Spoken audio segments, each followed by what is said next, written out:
Hello and welcome to the Confusion Wrestling Podcast, the last bastion of independent wrestling. I'm your host, Rob Kammer, and this week, special guest coming by the studio in the form of Vyra LeStrange. She totally tolerated me as I was not feeling my best, so I'm going to apologize to you, and of course, further apologize to Vyra. Got herself a bit of a head cold, but of course, this guy is hardcore, possibly the most hardcore guy in podcasting. No, not really, of course. Just joking. However, that being said, I totally had flashbacks to working with Big Mama, where I got sick, had to reschedule, and then it set forth a hilarious chain of events that took nearly 2 months to resolve itself before she could appear on the show.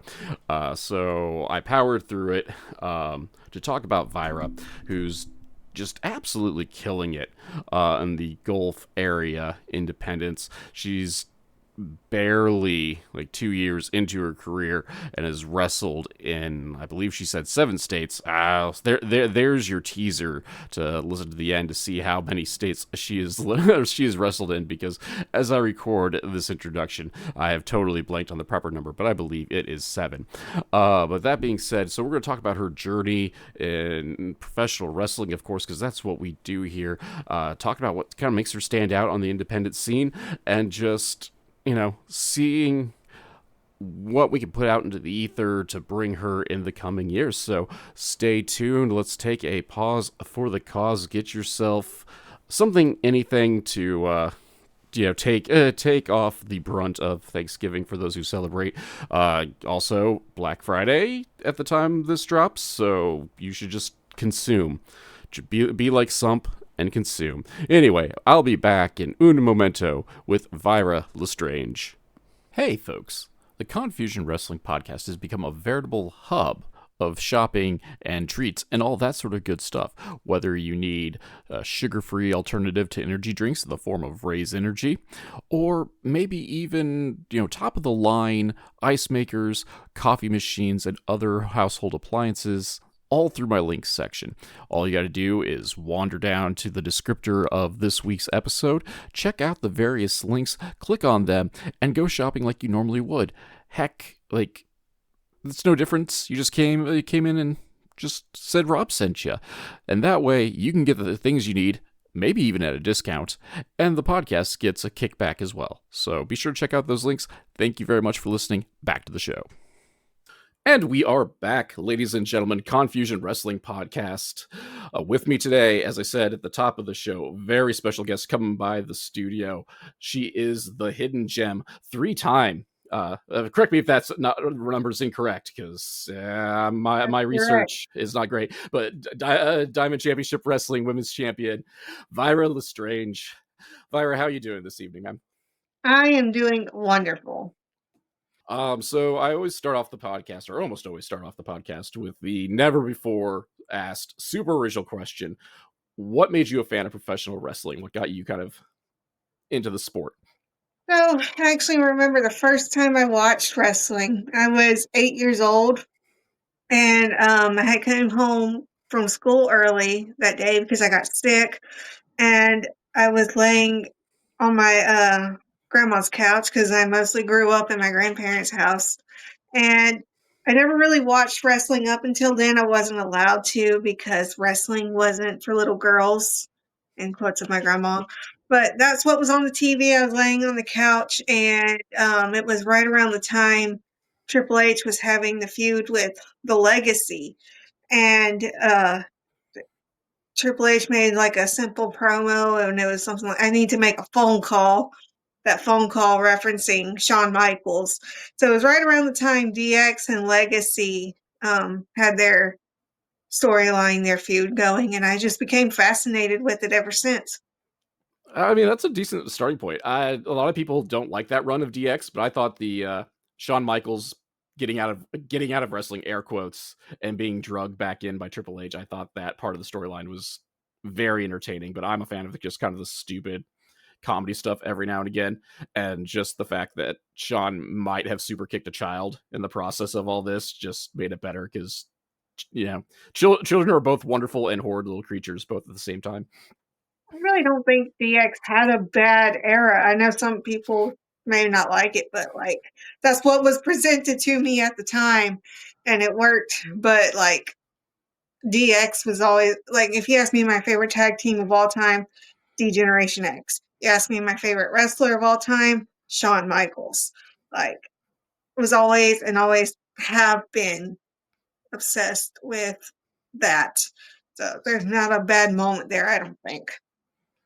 That's the beauty of wrestling. It's all subjective. Like for me, like I always we'll call it version 2.0 with the Outlaws and X-Pac. But then again, that's kind of what that's when that was kind of my getting back into professional wrestling, my little like attitude era renaissance as well. But like I things just change over time, and you either accept it or you just wish for the olden days, and that's why God invented YouTube or the WWE Right. Network or wherever you're getting your wrestling media nowadays. So that being said, big into DX. Like, what as an adult made you cross the guardrail and get trained and decide like I am going to be part of this industry? I actually started training when I was 14. I was best friends with this uh, kid around my age. His name was Will, and his stepdad was a wrestler.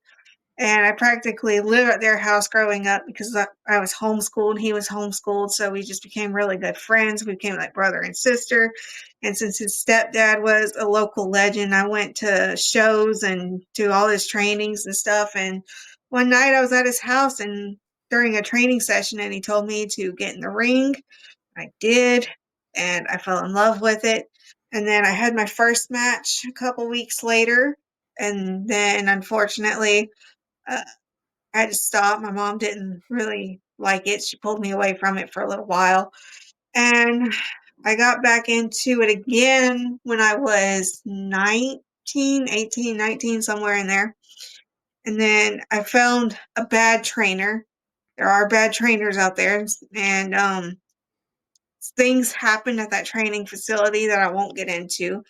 But it killed my love for wrestling. I swore to myself I would never step foot in another ring again. I wouldn't even watch wrestling ever again.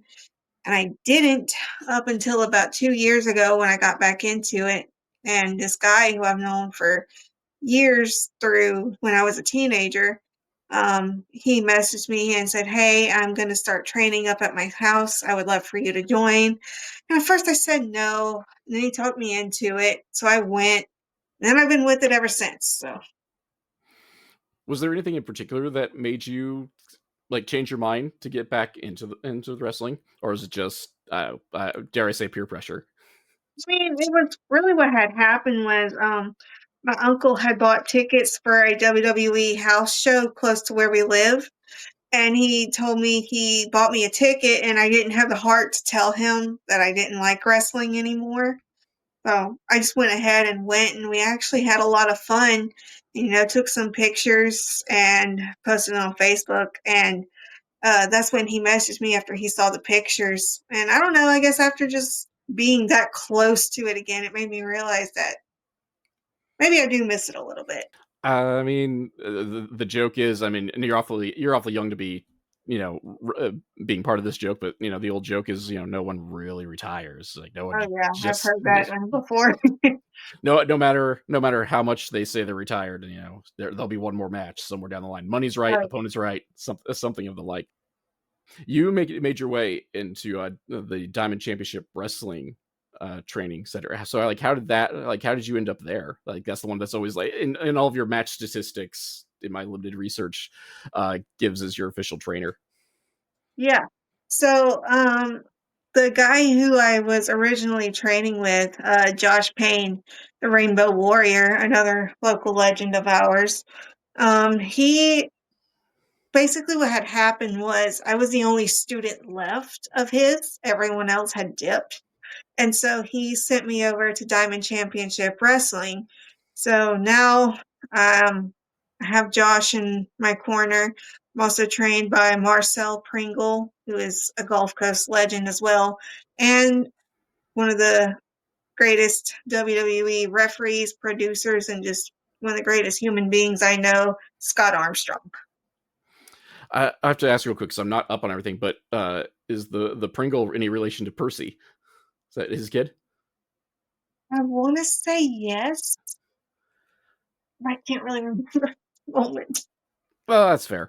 It's one of those things like a guy I share a message board with. It goes by Ultimo Gallows. Gives like posts occasionally about kind of like the Gulf Coast like wrestling scene, and he will reference a Pringle every now and again. Yeah, And so like I never know because it's one of those like he just references it once and then like he won't reference again until like 6 months later because he just said just posts the up to date stuff. But at least I know something. At least I know something about the Armstrong family because it's a whole. I would call it a dynasty, but only really lasted 2 generations. But Scott Hardbody Ref, like, what was it like to work with him since he's kind of the name behind Diamond Championship Wrestling? he teaches because he worked for WWE for years and years.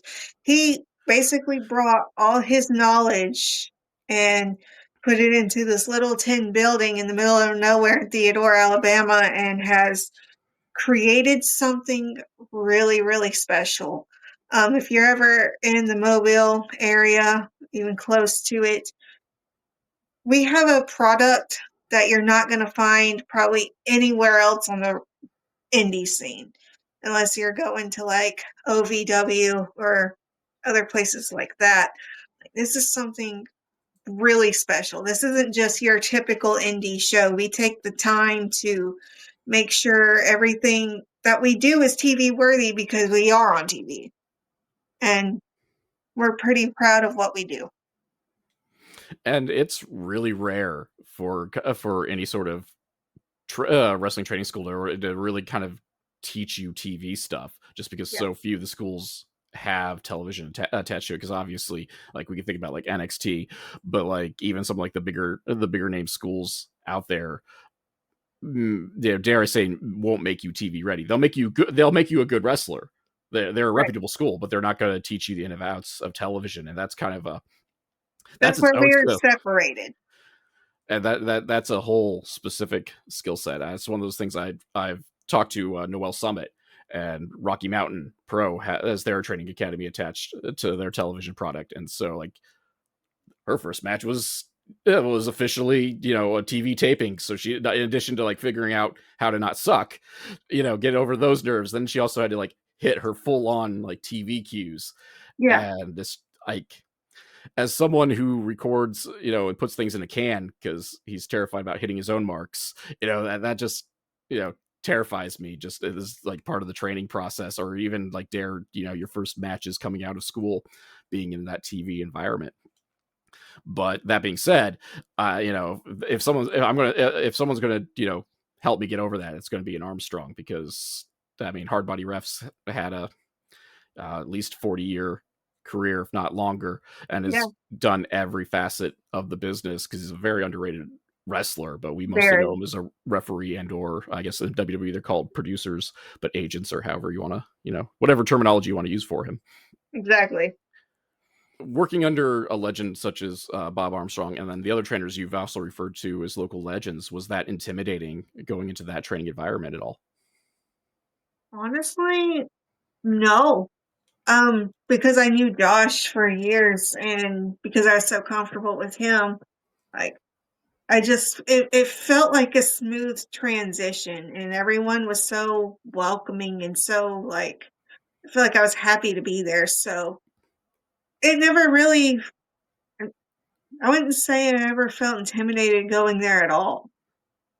Oh, that's impressive in its own right. But obviously, that training and that sort of confidence has paid off for you because you've had great success in Diamond Championship Wrestling. So, like that being your kind of home base of where you came up in, functionally speaking, what does that mean to hold the one of the top titles in the company 3 times and being the current champion? I mean, I'm the only three-time DCW women's champion. Uh, and that's really cool. Um, until a couple weeks ago, after I successfully won the championship and tried to have a celebration, and then I was put through a table. I thought that was rather rude. And that's leading up to the trailer park tables match. The Trailer Park Tables match happens next Friday, Black Friday. I believe that's November 28th, live on pay-per-view. And if you can't catch it there, you can always come down to the Bullet Bob Armstrong Memorial Arena, and I will be defending the women's championship in the first ever women's tables match. So not only three-time champ, continuously breaking new grounds within the industry as well. Have you had the opportunity to do any sort of tables matches prior to that? Because I Will know be you've my kind of first traveled. tables match. Ooh, so any like worries or thoughts going into that match, since this is your first one? No, I just know I'm walking out as your one and only three-time DCW women's champion. I'm not That worried about that at all. that's fair, and also I guess it's different than getting light tubes involved or anything like that. It's a tables match. It's been around for like 30 years now. It's fine, right? Right. Plenty of film to study on that front. Plus, whatever you got on your opponent besides skill, talent, and moxie. Exactly. One thing I did want to touch on, and I noticed this going through the social media, the cesspool that it may be. But this is off topic, off wrestling. But I see you offer fortune tellings. Like, how did that come about? Well, I'm a witch. I mean, it's kind of part of a witch's, I don't know, what go, I don't know, it's just part of a witch's, lack of a better word, we're going to say gimmick. And no one else does anything like that. Like, you can get your pictures, your autographs, whatever. But how many times can you go to a show and someone offers you to get your fortune told? It's different. No one else does it. Why not? I I mean, I agree. I've gone to Lord only knows how many independent wrestling events and have not had my fortune read once. Um, like that's something that caught my eye, standing out a bit. It's as someone who has a small witchy scene up in this area and or got drugged to Salem, Massachusetts over the summer and got their picture taken with Baphomet. But I just thought that was something kind of interesting and just kind of like wanted to touch base on if there was anything more to it, or if I shouldn't say just, but it's just something just something to stand out a bit more than at the merch table, or if it was something that do you do in your spare time as well, or is this just for the wrestling crowd? This is just for the wrestling crowd. However, I also offer those things like we could do phone session, whatever you want to call it, um, stuff like that. But I don't really do that a whole lot. I mostly just try to keep it for the wrestling stuff. That's fair. It's but as I said, it was just something like interested in that, even that the handful of other occult or Wiccan or witch wrestlers I've seen out there, none of them have offered any sort of fortune telling or even spellcasting for that matter. Most of them are just look at me, I'm a witch, and kind of leave it at that. Oh, I I take a lot of pride in Vyra LeStrange. She is someone who I have put so many hours, sleepless nights, a lot of money put into her. And I'm very proud of the wrestler she's become and who is becoming. So anything I can do to help her stand out in the independent scene, I'm going to do it. Well, and that's kind of the name of the game, like, is finding your niche and finding something that sets you apart from everyone else. Even if it happens to be at the merch table, like if you can offer something that no one else is doing, that's the share of the market that you don't have to share. In addition to being in line with, you know, dare I use the insider terminology of your character or your gimmick or whatever. But money, like regardless of how we want to look at it, money's green in any way that you can improve upon yourself to make more money, whether that's more bookings, or at the merch table. That's something you got to do. And but you've talked about the investment you've made into yourself as a wrestler. Uh, I've did take note of your kind of personal journey, at least also through the gym, because like any good person who goes to the gym, you are also an avid photo taker of progress. So do you want to talk about kind of like your a body transformation journey, even Yeah, within the sure. last year? So I have PCOS, or polycystic ovarian syndrome. It's fairly common along women my age, and it causes a lot of hormonal issues. And part of that is weight gain or struggling with weight loss. And um, I've had that issue for years. And then I finally found a doctor who was willing to listen to me. And once we kind of got a game plan worked out, I started losing weight rather quickly. But it's not just because of like any medicine that I'm on, because I really don't take a whole lot. I just watch what I eat. I go to the gym 4 or 5 times a week, and um, I mean, that's pretty much it. That's all I do. I just stay within my calorie deficit. I, put my body through a lot at the gym and in training, and I think it's just finally starting to pay off. And let's see, I really locked in, I want to say around January or February of this year, and it's November now. So within that time, I've lost like 40 pounds, and I've also gained a good bit of muscle. But yeah, I'm not anywhere near close to my weight loss goal or like what I want my body to look like, but I'm pretty proud of how far I've come. I mean, 40 pounds is nothing to sneeze at. That is a small person right there. Or depending on how you want to look at it, it could be a quarter, a fifth, a sixth of of somebody's body weight as well. So just the fact that you're sticking through it, is commendable. Because how many like what's the old trope with like New Year's is everybody wants to hit the gym for their New Year's resolution and they stop like within the month. And the fact that you're still at it, you're still making progress, you're still making the gains is definitely commendable.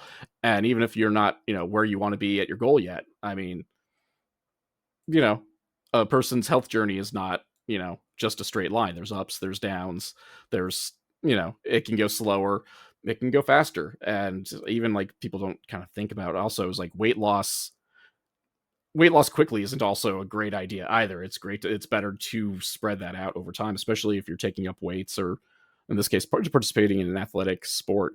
Have you noticed the benefits of your health journey in the ring Oh, at all? most definitely. I don't get quite as winded as I used to. I used to blow up very quickly into training and into my matches. Once I started losing the weight, like a lot of things I was struggling to do, they just became more natural. Um, Still, again, not where I want to be, but like the fact that I've noticed this progress since I started losing the weight, because now I don't have all this extra weight I have to carry when I'm in the ring, makes a huge difference. And it makes me look like a better performer. Oh, of course. And I mean, even if like I don't know, the small gains aren't is easy to see, but it's that 1 year apart or 2 years apart photos where you go like, oh yeah, there's definitely some inches taken off the waist or whatever body part you're choosing. I did also see that you got to hang out with Leilani Kai, who's That's a a pioneer in women's wrestling, or just let's face it, wrestling in general. right. Whether it was with the Glamour Girls and their series of matches, the Jumping Bomb Angels, just still hanging around the business now. I How cool was that to have the opportunity to kind of just hang out with her for a bit? Oh my God, it was everything. When I first got to the venue that day, she was like one of the first people I saw. So obviously I went and introduced myself. And then I went and said hi to everyone else, got settled down. And where we were like, just the service wasn't that great, but where she was sitting just happened to be, like, where the perfect amount of service was. And so I went and stood by her and I was like, I promise I'm not trying to crowd you. It's just there's really good phone service right here. And I just got to send out this text message. And she said, well, when you're done, I have a seat for you right here. Come sit down and talk with me. And I looked around and I was like, you want to talk to me? And she goes, you're the only one who's standing right there. Yes, I want to talk with you. So stopped what I was doing, went, sat beside her, and we talked for like almost an hour. Then she gave me her phone number. And that's really cool because now it's like I have her quite literally in my back pocket. And I can at any time now just text her and be like, hey, would you please watch this match? Tell me what you think. Or if I need any advice on anything, like I have her number. And that's so cool. And then later that night, I got to perform a whole match with her sitting front row watching. That was everything. It's I don't know. That's kind of a nerd out moment right there. Just being able to say like, I got Leilani Kai's phone number. Yeah. Like, I I am I am a mere podcaster. I don't cross the ropes. Like, but like one of my prouder achievements is like I have Ace Darling's phone number because he's just like I don't check my email. Just text me this information and then I'll just show up. And I'm like, okay, I'm glad you trust me enough to not to abuse this privilege. But no, but like that is like super cool, and the fact that you can still you have enough of you've within that short period of time you've built that relationship to the part where you can have her critique your matches. Like, I don't know what I could say to make make it seem as cool as it really is, but like I'm Yeah. not gonna lie, like I'm marking out, and Mm. I'm not in the business at all. Yeah. But she's really and truly the best in the fact she's been in the business for twice as long as I've been alive. Like, and she's so willing to get back into the wrestling business and give back with what she can. Like, it's very admirable of her. She doesn't have to do any of that, but she wants to, and that's what makes me love her so much. Because I'm nobody compared to her, and the fact that she wants to help me is just cool. Yeah, the fact that she's still giving back the way she is, because she's another one of those folks that I follow on social media, and she's always, whether it's her or her, agency, Book Pro Wrestlers or whatever, but like, there's always pictures of her hanging out with wrestlers wherever she goes, and it's not like she's going to the big places. She is going out to your smaller indies that don't always have the best crowds and whatnot, but she is out there making towns just like she was 30 years ago, which is, crazy go nuts that she's in a position to do that in her life and is willing to do it. Yeah, I love her for that. But going on from this moment and kind of like looking towards the future, like you've already had like some of these cool moments, and obviously being so young to your career, this is just the beginning. Do you have I'll call it like a 5-year plan, but like do you have like, I don't, like wrestling goals for like we'll call it the immediate future, if not 5 years down the road or not? You know, obviously the end goal for everyone is to get a contract, but not everyone is destined to have a contract. And I don't want to say I want to stop where I am because that's not true, but I'm honestly shocked that I made it this far. That now I have people like Scott, Leilani Kai, Low Key, um, maybe one or two others that I can't think of at the moment. Like, I'm so surrounded by people who don't owe me the time of day, and they all believe in me. And that makes me want to do better, not only for myself, but for them. And so now it's just, I don't know how far I can go, but I want to take it as far as I possibly can. So whether in 5 years that means I'm still in the indies or I'm in WWE, which I'll be honest with you, I don't see. I personally don't know how doable that is, but I do believe I can get further than that. So right now I have a goal of wrestling in all 50 states. So if I can at least get half of that achieved, I would call that a win. Oh, I mean, I certainly think so. I mean, ignoring, I guess we'll call it the big leagues or whatever. Like contract's nice because the money's nice to go along with it. Like the beauty of wrestling being so prevalent right now is that you can make a decent living, just staying on the indies and get to do like the cool things of like travel the country, preferably on someone else's dime even.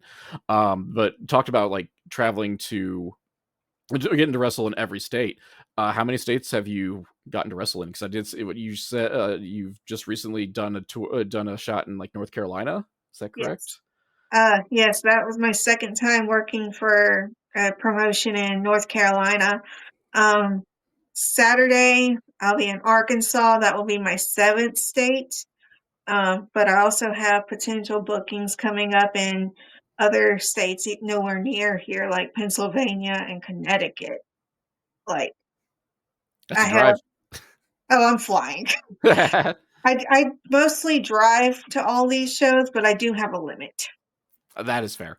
Like 8 hours one way is about as far as I'll go, and then I'll have to fly.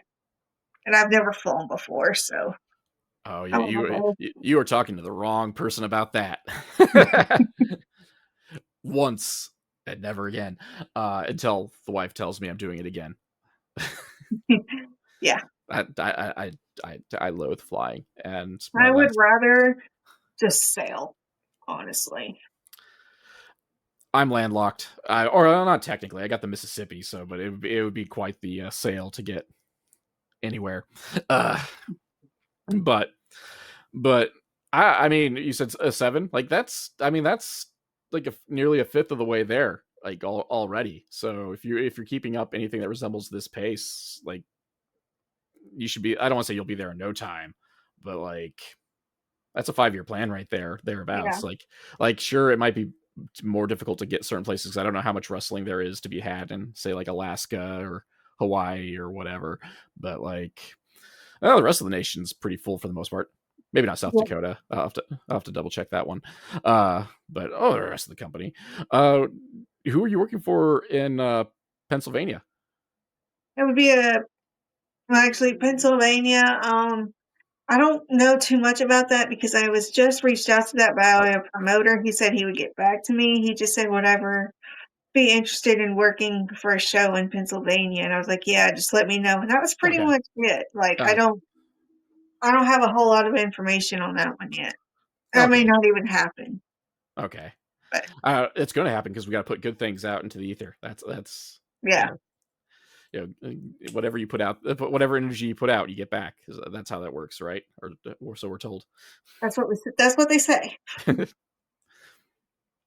But that being said, like as I've said, like this is like you seem to be on a good track for someone who's so young into their career, at least in terms of you know putting wrestling to the forefront. Whether it's working the seven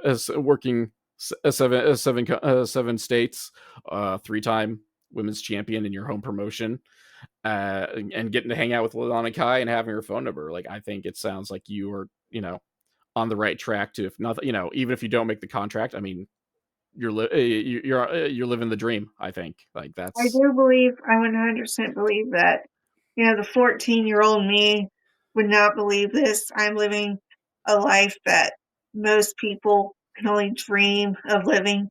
And in the grand scheme of things, I'm nowhere. Like, I'm a nobody. When you look at the big picture, when you look at the big indie scene, I mean, I only have like a little over 1,200 followers on Facebook, which is where uh, a lot of my content goes into. And there's nothing wrong with that. But just the fact that there's someone who's just as small as me compared to other people on the indie scene, like, I'm not disappointed in where I am. you definitely should be, because like you may not be making the waves that other people would want for themselves, but like we'll just, point out that this is a small podcast from the Illinois-Iowa border. So word of your existence has traveled that far. Whether that's an actual pat on the back to be on the show or not, like that's that